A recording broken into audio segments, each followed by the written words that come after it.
Okay, we are recording. Hey, Dave, how you doing? I'm doing great. Thanks for having me. Excellent. Why don't you go ahead and introduce yourself? So my name is David Giglio. I am currently a candidate for Congress in California's 13th Congressional District. I've been running this race, I say for about a year, because they just redistricted. So it used to be the old 16th. Now it's the 13th. Former high school history teacher. I now am a small business owner. I have a sports collectibles shop in Clovis. And I'm just a guy who kind of decided that I've had enough of politics the way it's going right now, even with both sides. We need some people that want to go in there and do some work and actually get something done. Right. That's a good thing. So you went to Scranton? Yes. Yeah, I see, yeah. So I am a transplant, but in my mind, when people try to use it against me, I say we're all transplants in one way or another. So well, we're all immigrants of some sort. So I went to the University of Scranton in Pennsylvania. Yeah. I was great school, love it, miss it. Got to play baseball for 4 years. So yeah, those are some of my best memories. But so that's how you got involved in collecting. Oh man, I've been collecting since I was in high school.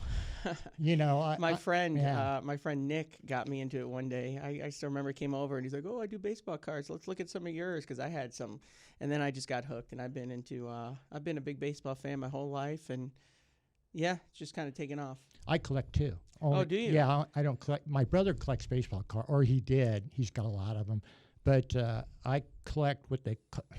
It's the most obscure thing you ever heard. I collect Nahanto. Nahanto is the Japanese word for true samurai sword. So I collect samurai swords from the 1500s. You kind of pick a date because the samurai, they stopped the samurai in the... that used to be one of my favorite movies, The Last Samurai. Yeah, well, that's loosely... Yeah, I know. Yeah. So what I did was I started, I did a lot of reading of history. I love history just like you. And...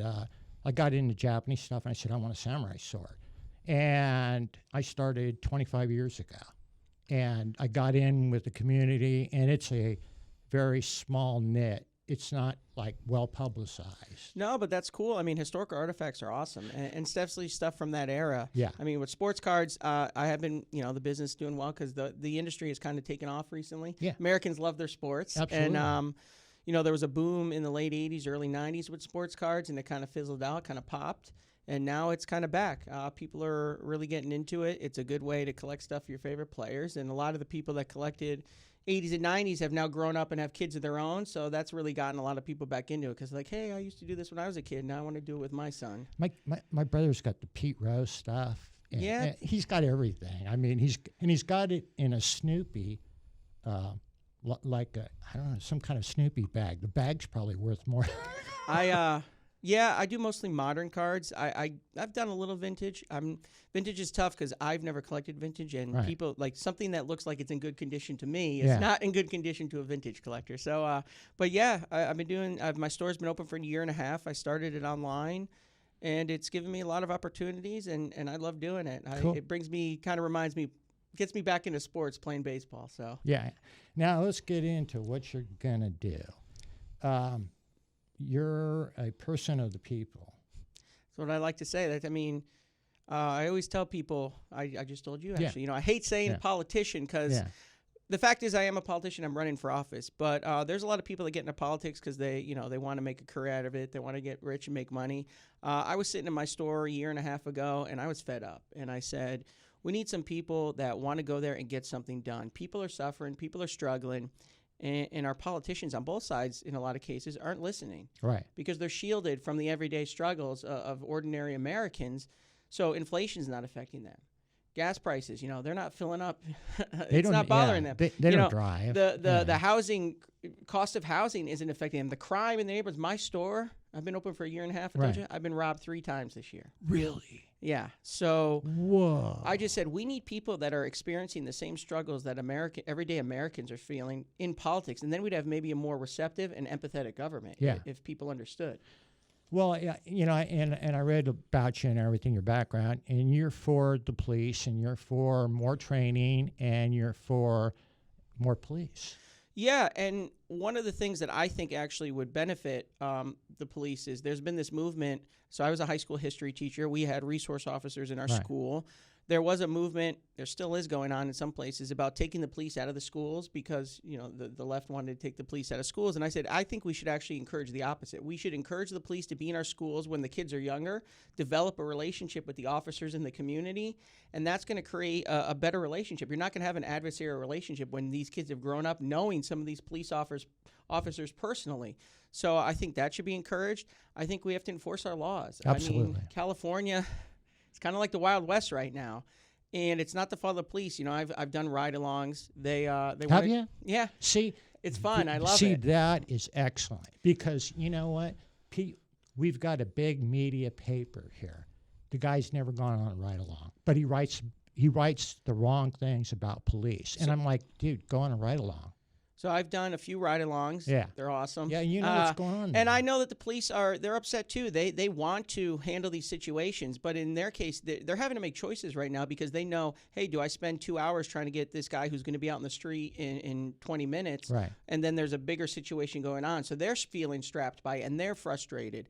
And so we need to give them the resources they need to enforce the law. And quite frankly, from the communities around the 13th district, it's a big district. It's west side Fresno County, starts in Coalinga. Yeah. Goes west side Madera, all of Merced, west side of Stanislaus, and a small portion of San Joaquin and Lathrop.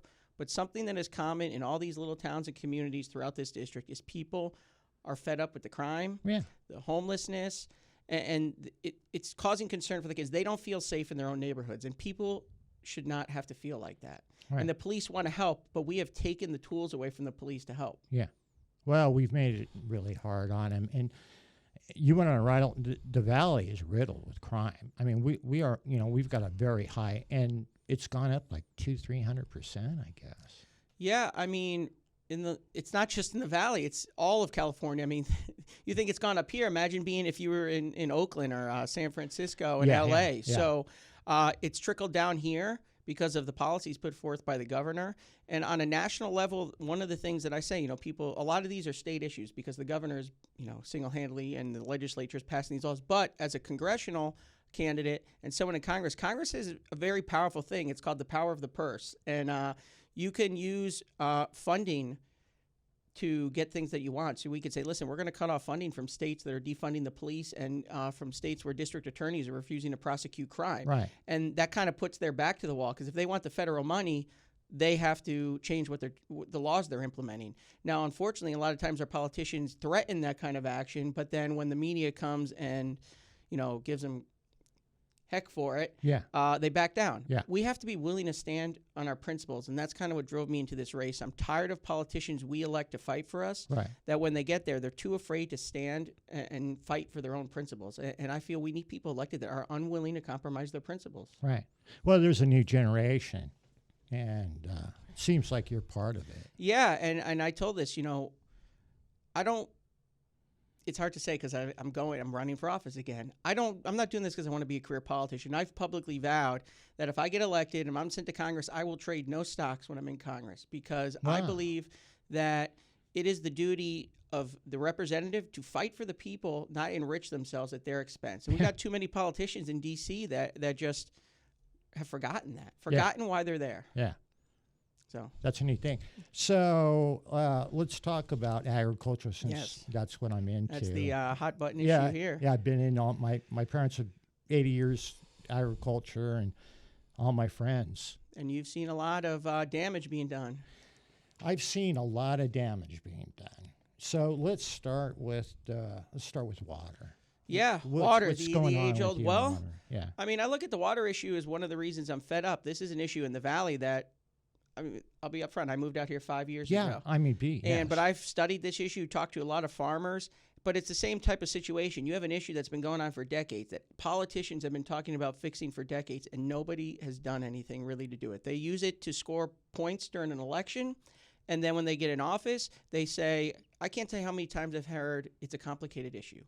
I understand the water issue is a complicated issue. It is a very complicated issue. Yeah. But that answer alone is just a way to say, well, I can't get something done because it's complicated. That means you just don't want to try. Right. And one of the things I've developed is a very comprehensive plan for water that is meant to finally get a solution once and for all. And the thing that I believe separates my plan apart from others it's not that the ideas in the plan are new, because a lot of things have been talked about forever. It's that they're all put in one place. So there's things in there for the environment, like establishing estuaries on parts of the Delta that won't interfere with the economic operation, giving all these cities and towns that are along the Delta updated, modernized water treatment facilities so that ammonia and stuff that's being dumped in right now is not going in the high numbers it is, because that requires more water to be flushed out when you're dumping more waste in. But it also takes in municipality concerns down in Southern California. Desalination plants on the coast. Right. You can build one now for $1 billion, $1.2 billion. We could have built 100 with the money they've spent on that train. Yeah, there's these mini it's really neat. And then also water storage. I mean, we can talk climate change all we want. We could say it's not raining as much, this and that. But when it does rain, you need more buckets to catch more water. You have to take advantage of it. Yeah. So the thing that I want to do with this plan is, I believe what has been lacking is we need someone from this part of California to be a public face for our water fight and take this nationally. Because in my mind, it's a nationally significant issue. This is America's food supply. Okay, 60 to 70% of the fruits and vegetables come from this part of California.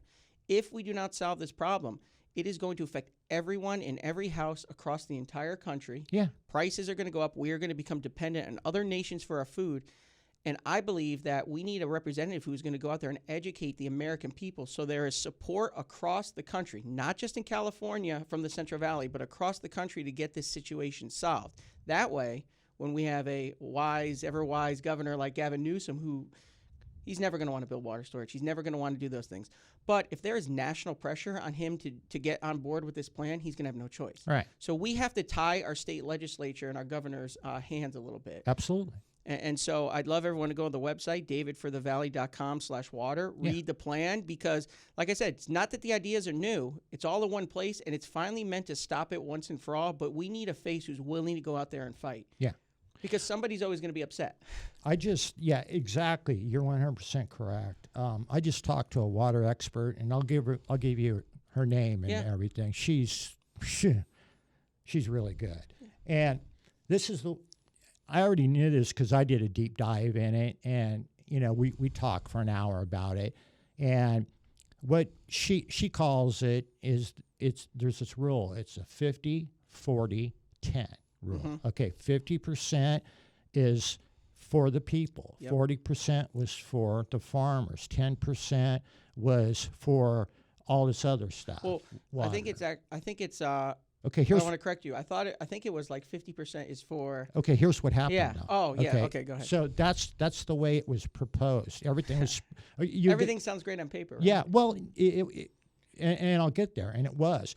There was 100% allocation. Okay, so whatever it rains. So that was the way it was divided. Well, what's happened is there's no infrastructures. As you know, there's a population issue. Mm-hmm. Okay, so all these infrastructures were built with a population that was pretty close to around 25 to 30 million people. Mm-hmm. Okay, now there's like 60 million.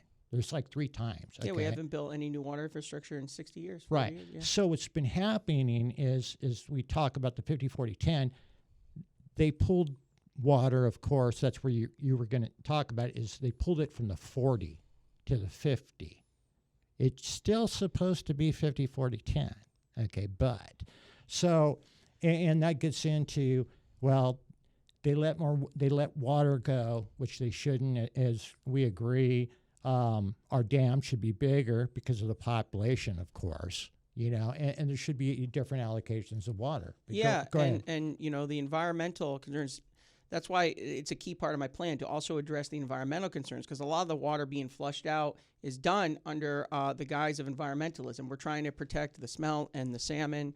But what they're not telling you is, one, there is a lot of waste being dumped into the Delta, which kills these fish too. So they're saying so the waste is being dumped in, fish are dying. The more waste that's dumped in, the more water that needs to be flushed out to get the water at safe levels. So we need to update those water treatment facilities so that's not happening. Yeah, and they're saying that it's just we're not studying why these fish are also dying, because let's put it this way. The state will drop in about 20 million salmon each year, and then they keep track of every single salmon or fish that gets killed in the pumps, okay, and they report it. So they drop in 20 million, and then they go to the bay and they say, well, there's only 5 million in the bay. What happened to those other From there to million? there. Why, how did they die? Was it just what happened? We need to look at that. Was it because the water were they getting eaten by something? But why aren't we studying that so we know what's not being effective? You know, the definition of insanity is to keep doing the same thing over and over again. Of course. So they've been flushing out the water to clean up the bay and to also improve the environment for these fish to survive, but their numbers haven't improved. So something else is going on. We need to study that. So you looked into this and there's no studies? Yeah, there are sometimes, but not enough. Why aren't we doing it? Why do we keep doing the same thing? I mean, we had 2 of the last 4 years were the wettest on record, and our actual current water infrastructure was built to withstand 5 years of drought. We're in about year 2.5, almost 3, and we're already at the end because we've dumped that much out. Yeah. So we do have enough water infrastructure right now to even survive what's been going on now, but we are mismanaging the water, and a lot of it is because of the environmentalism, and a lot of it, you know, they say we got to divert water down to Southern California, but we're also robbing the Central Valley. Listen, we need our farms. Oh, yeah. People have to understand this. There is a large group of people that think, well, it's a desert. You shouldn't be farming there anyway. No, this is a semi-arid. It was meant to farm. This is some of the best land to farm. And like I said, this is an issue of national importance. Look at what's going on. National security. Yeah, tie it to the petroleum issue right now. We have now become energy dependent again, and we're begging countries like OPEC for oil, and they're laughing at us. Yeah. What happens if we lose our farms and we have to go to other countries for our food supply? They're not just going to give it to us. And that's what I said. We have to make sure. I actually use it as a positive that I was originally born in the East Coast, because prior to moving out here, if somebody had asked me, where does a peach come from? Georgia, it's the peach state. Yeah. Where does an orange come from? Florida. So I didn't even understand that most of our fruits and vegetables are coming from California. Yeah. So that would be my job in Congress. I have to educate the nation as to why this issue is so important, why this money is worth it. If our government can spend trillions of dollars a year, billions of dollars a month on things, you know, all this foreign aid and all these other programs, we need to spend it on things that matter. You have to make sure your house is in order before you start giving money away to other people. Absolutely. And this is an issue that is going to cause a lot of problems if we don't deal with it. And it's going to cripple the Central Valley. I mean, our economy depends on agriculture. Jobs are going to be lost. In this current 13th congressional district, I have 3 of the, you know, these are some of the poorest counties in California. If we lost the ag industry, it would decimate this part of California. Well, and that's 100% correct. We don't have the votes. Okay, we don't have the population. So what they do is they look at San Francisco. You know all this, San Francisco, and they look at L.A. and they look at New York, Chicago. You know, the big cities for the votes, and it's like, okay. I was assured by this person that is really into water, right, that there's going to be large portions of Los Angeles without water this summer. And that's going to do something. Yeah, but the thing here is the American people... You don't want to get there. The American people are smart. Yeah. When you give them the information, they understand it. The problem that I see is that around the nation, we haven't given them enough of the information. Our representatives that have been elected have not dictated the conversation, and they have yielded to this idea. So I'm running right now against Adam Gray on the Democratic side, Phil Arbaio. There's other people in this race too. So you aren't. That's who you're running against? Yeah. So Jim Costa is in it. That's what I was going to say. So he's in a new seat. He has a new seat. So Adam Gray is his heir apparent. Adam is an assemblyman. Adam, he's been going around talking about how he helped write one of the water bonds, one of the biggest water bonds in state history. What he doesn't tell you is none of that money has been used to actually build water storage. Yeah, Where is the money? Yeah, so you helped write a water bond that passed. Nobody knows where the money is. Nothing has been done with it. Don't just say you did it. It's just a big thing to throw out there to trick people into voting for you. It's the same thing Costa's done his entire career. Enough is enough. We don't have time to waste. We don't have more decades to waste. I've been talking to farmers throughout the valley now for a year, and they're telling me, like, I won't be here in 3 years. You know, I won't be here in 5 years. And we have to fight for them. And we need a person that's willing to just step up and scream and yell. Absolutely. So, I was also told, now this is a biggie, that farmers can't get loans because they have to have 2 water sources. And that's a biggie. Well, yeah, I mean, on the west side in particular, you know, they're pumping, and if you're not getting water in, you can't recharge your water basins with no surface waters coming your way. And one of the issues that's going on, you know, there's a state law SGMA that's going into effect that is really going to kick people in the pants in the next couple of years because it's ramping up. Basically, you have to put in as much water as you take out of the ground, equal amounts. That's impossible if you're not getting surface water. Right. So they're just going to put people out. People are going to have to, they're going to fallow their lands. They're going to have to sell their farms. And it's going to be, you know, end up being housing or just whatever. Surface water recharges the aquifer. Yes. Okay. So we've done an excellent job of taking a little bit of water and using the heck out of it through injection systems, water pump filtration systems, and that's another thing. Fertilizer's gonna just it's going through the roof. Yeah, that's going to be, it's crazy. That's going to drive food prices up. Also, you know, one of the things we also need to take seriously is just managing our forest is going to help increase the water supply. They're fires. Yeah, but if you're cleaning the floors and you're managing the forest, it leads to more runoff, so it actually recharges the aquifers more. So that is also something that's in my plan that needs to be taken seriously. So everything kind of trickles down and has an effect on each other, and we've been kind of fed this narrative from a lot of people that I would say just don't want agriculture in the Central Valley, in Sacramento, and even some in Washington. They want us to be dependent, I guess. I don't know. I think it's not as big. It's not as big as the economy as it used to be in California because now LA and San Francisco are making, you know, Silicon Valley. Well, they sell air. Well, so they're thinking, well, it's not as much a moneymaker as it used to be. It's not as much as California's GDP. We don't need it. And then they're saying it's the environmental thing. You're killing the environment. You're killing the environment. No, I mean that's. Do you like to irresponsible? Yeah, do you like the food? Doesn't just show up on the supermarket shelf. Yeah, that latte. It comes from somewhere, and most of it comes from here in California. And soon, if it comes from somewhere else, other countries, particularly China, is going to take advantage of the fact that we have to go elsewhere for our food. So we have to take this threat seriously. Well, and it's something that can't be ignored anymore. These, China's one of them, and our exports and everything, and our supply chain issues.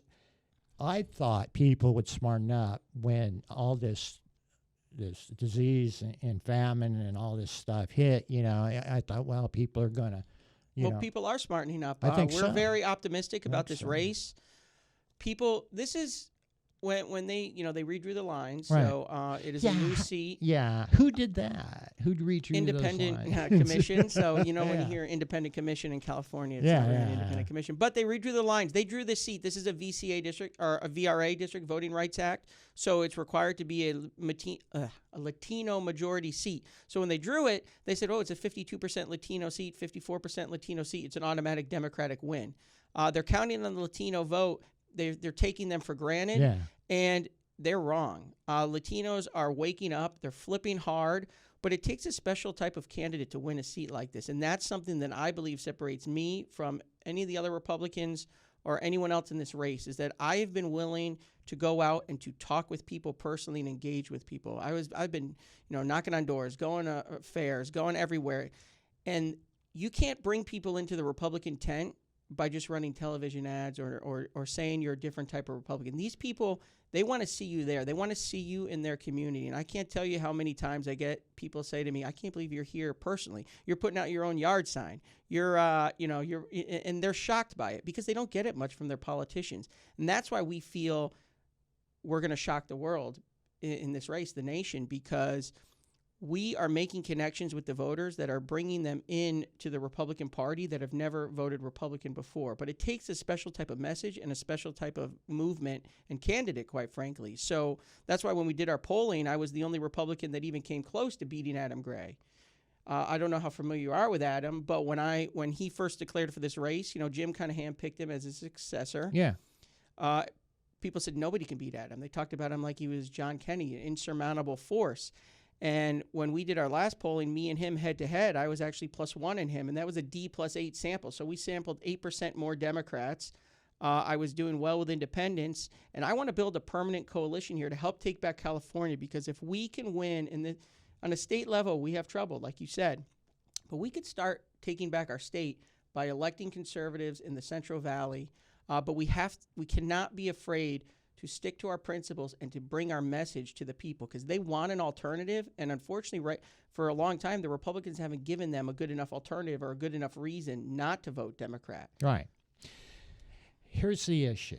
Okay. So California, it's a Democratic-controlled state. We know that. Okay. So that's the issue. You have to have a 50-50 or something even close. You can't have a 75-35. It's got to be close so you can hear both sides of the story and not one side is told. When you don't have good debate, you don't have good policy. Yeah. That is 100% true. I mean, right now the Democrats have a supermajority. I mean, the Republicans could not show up in the state assembly and it wouldn't affect the daily operations because they have so much power that we're not hearing the voices, alternating opinions. But I think right now people are finally seeing, wait a minute, like we said, crime out of control. Our schools are failing our kids. Oh, I mean, the school we system. spend some of the most money in the nation in California per pupil on our schools. We rank in the bottom 5th percentile. Didn't we drop like 30 or something? Yeah, we are extreme. Yeah. We're right at the bottom. Yeah. We spend some of the most money. People are seeing that. We're talking nationally in the world. Ranking. Yeah, people see that. They're upset. Crime, they're upset. The cost of living, out of control. And so people are starting to see that, hey, this one-party rule is hurting us. Right. So, but that's why I said it's so important that we are not afraid to speak up and to deliver our message, our alternative message to the people. Because there are a lot of people that believe you have to kind of walk on eggshells if you're a Republican. You can't be outspoken and really truly conservative because people aren't going to listen, aren't going to vote for you. I say it's just the opposite. People are not voting Republican because they haven't been given a clear alternative to the Democratic Party, because we've been too afraid to share our message because we're worried we're going to get blowback. We're always going to get blowback. If we're bold enough to share our message, this new populism message, because the new Republican Party is way different than it was 15 years ago, 20 years ago. No, you know, it seems to me that, I mean, my dad, you know, he's passed now, but I mean, you know, he was like 93, but he was a Democrat, and that kind of almost was like Republican values now. Yeah, it's true. And the Democrat used to be the party of the working class. Yeah. And they're not speaking to them anymore. They're too busy. I don't want to say the Democratic Party because we get a lot of Democrats. I like to call it the left now because there are so many Democrats that we talk to every day, that I shake hands with every day throughout this district, that say, listen, I'm a Democrat, but I can't vote. They're not speaking to me anymore. So I don't want to say the Democratic Party because it's the left, which has kind of hijacked the Democratic Party and kind of taken away its identity. And I think one of the things you've seen in the last few years, and especially the last 4 years, is the message for Republicans like, hey, we're here to fight for your jobs. We're here to fight for your small businesses. You know, you've been voting Democrat for your union bosses have told you to vote for Democrat for 30, 40 years, and your jobs are going overseas. Right. We got to stop that. So people are waking up, but we have to take that vision to them. And this populism, this, you know, America First populism has brought people into the Republican Party that would have never thought about voting Republican, 15, 20 years ago. Right. And it's a very appealing, inclusive message. We just have to be unafraid to sell it. Well, what I like to do, and I like to look at it like not Democratic and Republican. I like ideas. And that's voting on ideas. I know. So it's like I'm not voting as a Republican. I'm voting for an idea to better things. Exactly, and that's what I've been telling people. You know, I get some people that say, well, you're a Democrat or Republican. I say I'm a Republican, but then I stop them and I say, listen. Yeah. That's why I said I don't like to say Democrat. I say the left. Yeah. I said, I'm talking to you here about crime, education, jobs. That's not Democrat or Republican. Water. These are not Democrat. This is common sense. Yeah. I am running on a common sense platform. Okay. These are issues. It doesn't matter if you're Democrat or Republican. We need water in the valley. It doesn't matter if you're Democrat and a Republican. Every kid should go to a school that's adequately preparing them. Absolutely. It doesn't matter if you're Democrat or Republican. You should be able to walk outside your house and be confident that you're in a safe neighborhood and that your business isn't going to be broken into. Those are common sense issues that everyone should agree with. And at one point, we did all agree with it. And now there's just one side that in power, the left, the radical left, that is kind of, they have an agenda. I don't even know what the end game is, but we have to speak to these people that are feeling left behind. Right. And so it is not, to me, this is not a Democrat. I have an R next to my name. I'm proud to have the R next to my name. But I'm running on a platform that you should vote for me just because of the ideas. Right. These are common sense ideas, and I'm doing this to make sure your life is better. And we need some people that feel the same way. Right. Yeah. Getting to education.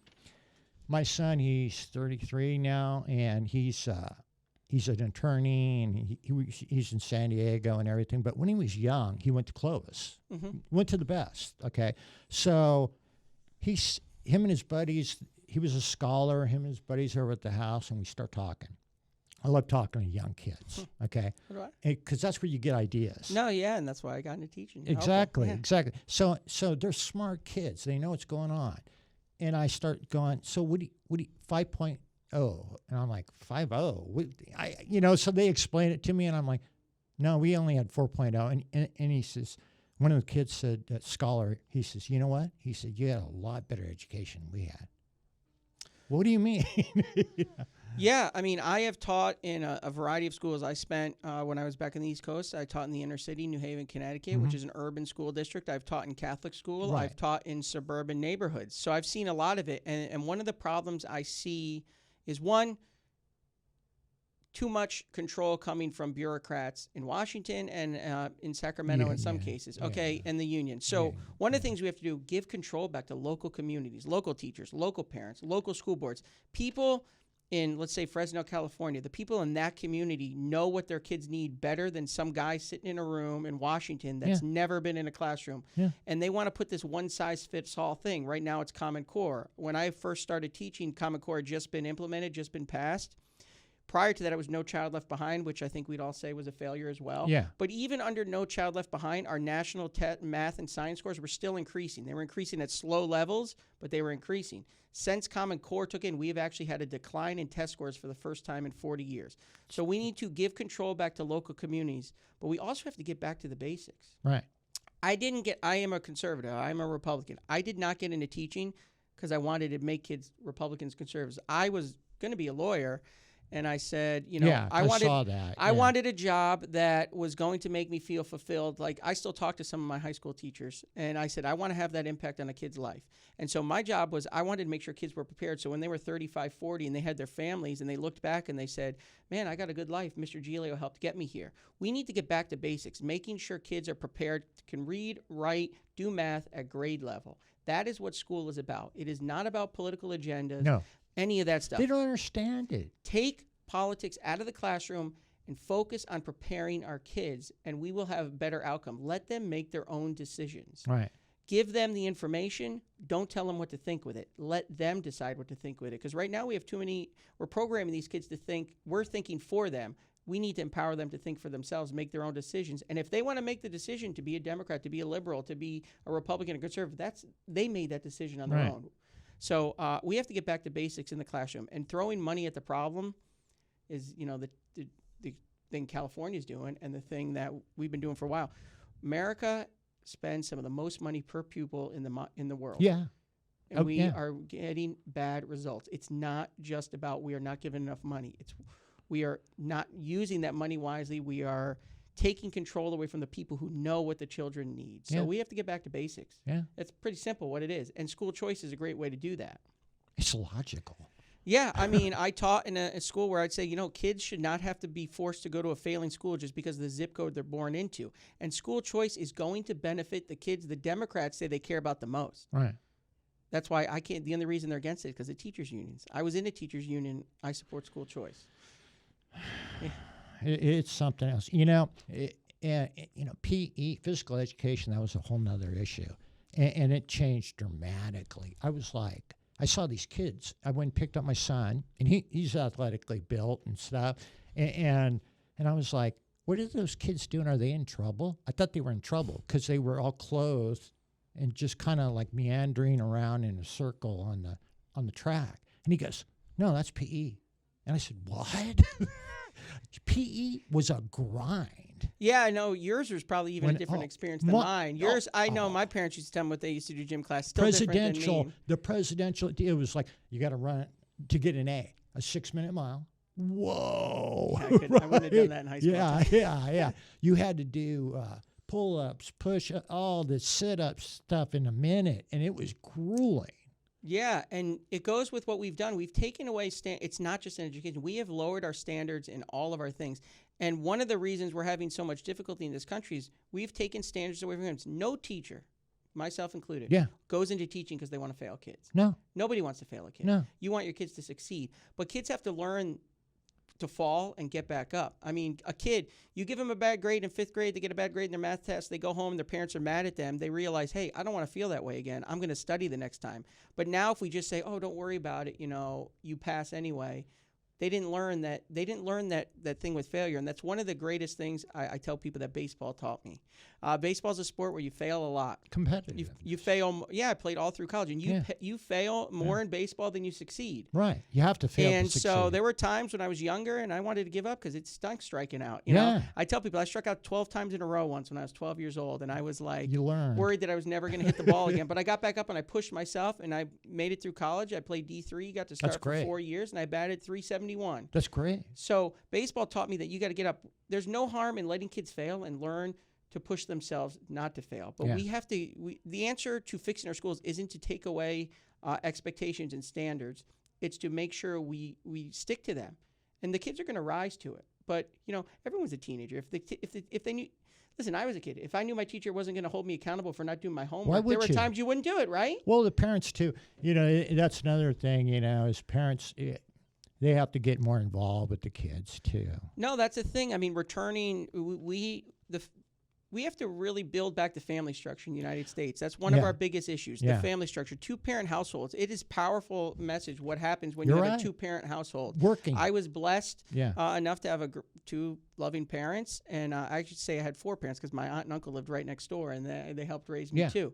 So we really have to encourage the traditional family because that makes things better for kids. It's science. When kids come from a 2-parent household, they achieve much more, and we have to encourage people to get back to that. This is another thing, and I came up with this one was, see, the way I grew up was different. Mom was home, okay, and Dad worked. Now you have to have both parents work to pay for a mortgage and everything. Especially in California. Yeah. So what happens is weird things. The kid gets sick. Who takes care of the kid? The kid comes home. Who's home? Who's guiding the kid? I was a big thing about, do your homework. And I did this thing where I went, give me your thing. These are all your teachers? And he goes, yeah. I go, I'm going to keep this for a day. And he goes, what are you doing? I said, I'm going to call them all, or I'm going to find out their emails. And I emailed them all. And said, and if he does anything, you email me. And once in a while, they would. Right? Well, my mom was always the one. I was more scared of her than my teachers because my mom was always a bookworm growing up, so she pushed me hard in the classroom. Yeah. But both my parents worked. My mom was a nurse. She worked nights most of the time when I was growing up, and my aunt the same way. But I was blessed to have a great set of grandparents, 4 great-grandparents, and they helped raise us a lot. They were there when I remember some of my best memories are when I used to come home from kindergarten and 1st grade, and my grandmother would take a walk with me around the block. So, but that family structure is important. So everybody taking part in it. I had, like I said, blessed to have 2 loving parents and 2 sets of grandparents that were married for 40, 50 years. Yeah. So we build that family structure back up in the United States. We're going to see a lot of change in our society and our culture. Right now, it's no coincidence that as the family structure in the U.S. has deteriorated, so has our nation. Is hard. Life's too hard. Well, that's why the cost of living is a big part of this campaign. We are in a cost of living crisis. And I consider it a dereliction of duty. This is one of my top priorities when I get to Washington, is to help make the cost of living and life easier for people in the Central Valley. Because right now, it's almost impossible to live. I get people, they can't afford to pay their mortgages. And in Washington, our leaders are not, it should be their number one priority. If they want to create select commissions and all these things, they should create a commission that's going to study how are we going to reduce inflation, because people are having to choose between putting groceries on the table to feed their families or putting gas in the car to get to work. And I think it's a complete dereliction of duty that our members in Congress are not dealing with this issue. This should be the first and foremost issue. It is the number one priority for Americans around this country and our government. That is why people are losing faith in our government, because they're looking at what's happening and they're saying, why aren't these leaders talking about it? Why would you have faith in the government if the most important issue to the vast majority of Americans is being ignored? You absolutely, wouldn't. absolutely. And that's why it's so important, these elections coming up, who we elect. We need to start electing people that understand what everyone's going through and want to get something done. Hopefully people will, they'll learn. Like you said. No, this is, they're waking up. We get it. We are very optimistic about this race. People like to think when you're saying, oh, I'm running in California as a Republican, like, oh, you got no, this is different. The Central Valley, look at the recall results. They failed on a statewide level, but there's a bullseye on that map, and it's right over the Central Valley. Right. The entire Central Valley, 4 of the 5 counties in my new district voted yes. 3 of the 4 voted 60% for Larry Elder. The other 2 were, San Joaquin was the only one that voted no, but they were like, it was like 1 point, and they were still 50% plus for Larry Elder. People are fed up. They're tired. They're ready for change. But it takes somebody who's willing to go out to them and meet them and engage with them in their communities. And that is one thing I've always taken seriously, is that if I'm going to represent these people, I want to know who they are, and I want to go directly to their doors and talk to them. And that's what I've been doing for a year. And that's why I think this race is going to shock a lot of people. Yeah, you've learned a lot by talking to a lot of people. That's how you learn.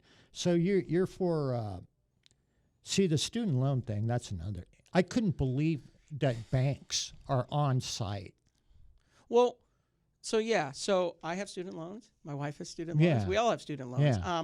I don't. One of the things we have to look at, why is college so expensive? I mean, should it cost as much as it is? We need to look at that. Is it worth the cost? Right now, one of the things we actually, when I was in high school during the mid-2000s, 2007 I graduated, I mean, it was like everyone, you got to go to college. Yeah. That was the message. I mean, that was the message through the 90s and the early 2000s. You have to go to college, otherwise you're not going to have a career. Well, now we need to start saying we need tradesmen in the United States. I mean, we're desperate for truck drivers. We're desperate for electricians. We're desperate for all these trade things. Plumbers. That's a big thing. Encourage people to go. You can make a great living. Mechanics. We need to start encouraging people, hey, maybe you should go into trade school. You're not going to have those student loans, and you're going to have a career that's making just as much money, because some of these degrees where people are graduating with a college, they're graduating with these obscure degrees, and they're saying, well, I couldn't get a job. It's the college's fault. Well, the college is going to take your money if you're going to go there, whether or not they think your degree is going to be worth anything. So we need to start looking at trade schools. With student loan forgiveness, one of the things I would say is we should push the burden back on these colleges. There are over 100 colleges that have endowments of hundreds of billions of dollars or more. If these colleges want to, if they want to get serious about raising schools, have them take money out of their endowments to pay off the student loans of the students. They're charging way too much. Yeah. I was like, so there's so they give you credit cards, huh? Do you know that's the thing I used. Interest is? Well, it's funny you brought that up, because one of my projects, because when I was younger, I'll be honest, when you get your first credit card, your parents give you a credit card, and they're like, oh, don't use it until you need it. And I'm like, whoa, I could go to the store and give them this piece of plastic and get what I want. And so when I was teaching, one of the things I used to do, one of the lessons was I would say, okay, here's a credit card. You get a $10,000 limit. I want you to go buy a bunch of stuff. And then there was a website where you could calculate, okay, I racked up $10,000 in debt. And then it'll tell you if you paid the minimum payment, how long it would take you to pay it off. Forever. And some of it was like 120 years, and the kids would be like, what is this? What is this? It would take me 120. But this is why it's so important. What we're teaching in school is getting back to the basics, economics, fiscal responsibility. We have to teach our kids these things. We're spending too much time focusing on the things that don't matter, pushing political agenda, creating political operatives, telling these kids how to think, and we're not giving them the stuff that's most important to them. Yeah, the tools to succeed and have a healthy, happy life. Yeah. So what are the interest? I don't know this. What are the interest rates on student loans now? You've got 1 to 2% is what you want to do, but what are it varies. I mean, some of mine are like 5, 4, 6. Okay. I mean, it depends. I mean, it depends so on it's where like you're getting lenders cutting them from. in half. Then. Yeah, it depends on where your lenders are. I don't know. I mean, everything's different. Yeah. I don't know nowadays what they're giving if I were to apply to go to college again today. Yeah. I don't know what my student loan would be. They are giving out loans. They were giving. I mean, yeah, like they're going to get. Listen. like I said, the college is going to take you. Anyone that wants to go there, they're getting their money, right? So the college is getting their money. When you take out a student loan, the government's paying them for that semester. Yeah. Whether you make it through or not, the college doesn't care. They got their money. Now you're strapped with that debt. So like I said, we have to teach kids responsibility. And with the cost of some of these schools being $50,000, $60,000 a year, and it just keeps going up. What do you think my son did, being an attorney? So, yeah, I mean, he had to work, why, which is good. Why is it so expensive to go? Should these educations cost $50,000, $60,000 a year? We should look into that. Why Not are the for schools? a non-professional. Yeah, I mean. Yeah, there's a lot of weird classes, too, that they throw in there. And it's like, what's that? Underwater basket weaving you shouldn't be taking. Yeah, it's not there's the gonna help recreation you. and leisure major, these kind of things. It's like, oh, I went to college and I got a recreation and leisure degree, and now I can't get a job. Or, I took ballroom dancing and I can't get a job. And, it's just, we have to take action here and improve our education. So yeah, we're in... And you were into history, and I'm into history, and civilizations actually do this. They start going up really good, and all of a sudden they hit a pinnacle, and things don't, and they do this. Well, what I've been telling people is this is one of the most important elections in our lifetime, and I think that term is used a lot when we talk about elections. I mean, people have been saying that forever, but I truly believe at this time. We have a choice to make. We can be known as the generation that preserves our freedoms and liberties, or the ones that let them slip away. This country is the greatest country, I believe, that's ever been created. Our Constitution is unlike no other. The rights we have are unlike no other. But now we have a large group of people, and like I said, I don't want to say Democrats, because it's not there are a lot of Democrats that don't feel this way. The left, the radical left, wants to fundamentally change what makes America great. And we have to decide, are we going to let them win, or are we going to stay and fight? And that's why I stood up, because I said, knowing history, when you start to wipe away our history and you don't teach people about history, you forget the lessons. There was always that joke that used to drive me crazy. Those who, people used to say, oh, history doesn't matter. Or those who can't teach, right? Those who do, those who can't teach. Yeah. But history is one of our most important teachers. And we are not teaching our kids history, unfortunately, and that's why we're getting some of the things we're getting, and that's why we lose the definition of words like fascism and this kind of thing, because we don't even know what those words mean anymore, because we haven't taught kids. So history is a valuable teacher. This is an important election. Our country, I don't believe it's not savable yet. I think but we have to take a stand right now and preserve it. All of our rights, all of our freedoms. There's a reason people risk death to come to the United States. Because it's the greatest country on earth. And it doesn't need to be fundamentally changed. Every nation has its flaws. But what makes America great is our Constitution, our rights. We have to protect Yeah, them. absolutely. Yeah, our Constitution and our Bill of Rights is the most important. That's what made us. Yeah. And we've seen over the last year what happens when you give up your rights. It's very hard to get them back. And so many people have been tricked into fear. Yeah. Fear and anger are two of the most powerful emotions, and you can get people to do a lot of things and give up a lot with those two emotions. And our government has said, people were scared with COVID. We'll give up your right, close your business, do this, close your schools. You can't post this online. You can't say this because it's against public safety, public health. But when you give up a right to the government, it rarely ever comes back.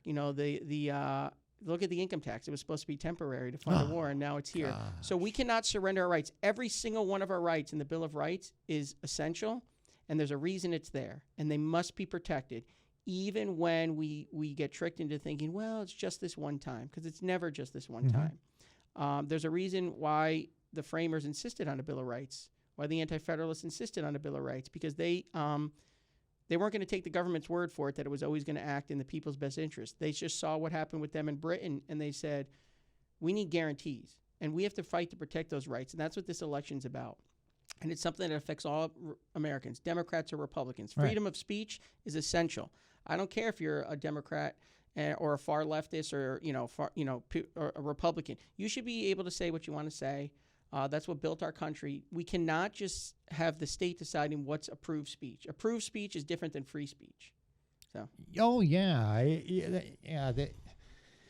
That's a whole nother one. You know, it's things they go backwards if they don't go forwards. Exactly. And right now we're sliding backwards a little bit. Yeah. Well, people, they're in bubbles. You know, people live in these, whatever bubble you're in. But there's certain things that everyone uses, like gas, and they use food. Okay, there's gas, there's food. What else is there? Yeah, and that's why we talked about common sense, kitchen table issues. We have to start thinking about in terms of Democrat and Republican. Like I said, running as a Republican, proud to be a Republican. But I'm not talking to you about things. I'm not talking to you about things that are Democrat and Republican. I'm talking about things that are going to help your everyday life. Right. And so we have to stop saying, I'm not going to vote for you just because you're a Republican. Listen to the ideas of your candidates. Look at them, study them, see what they really believe in and what they're all about. And then don't be afraid to vote for them, because we need people that want to do right now.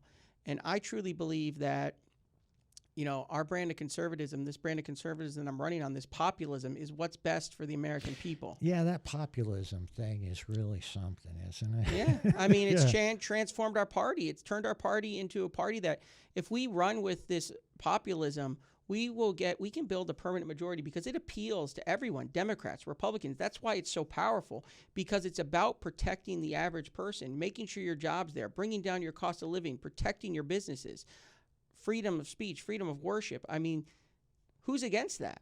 But we have to embrace it, and we have to be unafraid to stand on that platform. If we do, you're going to see the Republican Party transform into what the Democratic Party used to be, a blue-collar, populist party of the working class, of the everyday American. But we have to embrace it and be unafraid to stand firm. Yeah, we're in favor of saving water, because that's what we do.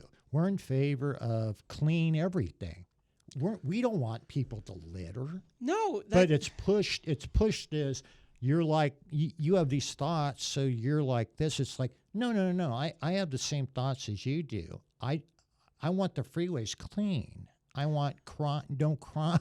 That's a great thing you said. Nobody wants to pollute. Nobody wants, like Democrats say, oh, you don't care about the environment. No Republican says they want dirty water, dirty air. I love the environment. One of the things we're saying is, well, this move for green energy. Well, let's talk about nuclear power. Why are the Democrats, why is the left so against nuclear power? It's clean, it's safe, it's efficient, it's reliable. Well, see, they throw you at, well, here's what it used to be, so this is what it is. Yeah, and it's come a long way. We're at 4 stages beyond that. Yeah. And it's like there's like redundancy upon this isn't Chernobyl. This isn't Chernobyl. And in terms of, if we are putting these environmental regulations and burdens on our businesses, and it's hurting American businesses and jobs, we need to demand these other countries that are some of the biggest polluters, China, India, they do what they we do. The same thing. They have to pick up the burden too. So we're crippling our own companies and our own jobs and hurting our own people, but we're not demanding these countries also step up to the plate. We're not going to stop global warming as long as China's out there being the #1 polluter. And until they get serious in tackling it, we could say, listen, you guys want to do business with us, you need to take the same environmental regulations we're doing. So I don't think there's anything wrong with that. And nobody here wants to pollute the environment. But we just want to make sure that what we're doing is not done for different agendas. And right now I think there's a lot of things that are being done under the guise of environmentalism that really are being done to make people money. And that's not what it should be about. Yeah, in the world, I think we're like 19% of the pollution in the world, and all these other countries are big polluters. And it's like, well, why don't we say, look, we only are going to do business with you if you do this, and we have legitimate people watching you. Well, and that's why I think there was the uproar when former President Trump took us out of the Paris Climate Accord, but his reasoning was sound. It was that, hey, we're paying all this money for this. We're doing the work. We're taking down our emissions, but you guys are not putting your money forward, and you're not doing the same regulations. Why not? We'll continue to do our things, but we're not going to fund you guys anymore if you're not going to do it. And so China wants to use its leverage. We need to use our leverage on China. So if you want to trade with us, get serious about taking care of the environment. So if we're going to place these burdens on our businesses, the other countries need to be forced to step up to the plate. And I think that's why I don't believe in the thing, it's kind of like you said, nobody wants the environment to be bad. No. But No, we all grew up. We all grew up with $500 fines. Yeah, nobody wants littering all over the place. Nobody wants You know what? garbage It's worse everywhere. though now. I see a lot of littering, and I'm like, gosh, this is terrible. Well, that homelessness, right? I mean, look, and people are. I mean, theft, homelessness. It's just California's turned into the Wild West. Yeah. And people are fed up. Yep. And it's unfortunate it's gotten to this point because it's ruined a lot of people's lives. It's made a lot of people leave this state. But we have to stay and fight for some people because not everyone can afford to just pick up and leave. Okay, there are people that are. They don't have that luxury. Our farmers can't move their land, or else they would. Yeah. And so they don't have the luxury to just say, okay, I'm going to move out of state. No, some people are trapped here, and we need people that are going to fight for them. Yeah. And that's why I really want to do here. You know, the Central Valley homelessness, big issue right now. It starts in the big cities. It's spread down here. It's creating a problem. Crime is spread here. Our schools have started to are deteriorating here. Fresno Unified is the fifth largest school district, I believe, in the state, and it ranks near the bottom in student performance. Oh, it's terrible. Yeah. And that's unacceptable. That's terrible. And we need to stop doing the same things over and over again and expecting different results. The time for change is now. That's what I'm running on, and that's the message I've taken to people is that, listen, hear me out, hear my message, hear what I'm doing this for, and people are going to be receptive to that. But like I said, we have to go out in these communities and be unafraid to share our vision with these people, and that's what I've done since day one. That's cool. Yeah, I mean, people I'm running against talk about, well, when I get elected, I'm going to be out in the community. I'm going to be always involved. I say, well, you say that. I've been doing it for a year. I'm the only one who's been doing it for a year. So why aren't you doing it now before you're elected? It's not your job just when you're elected. It's your job now.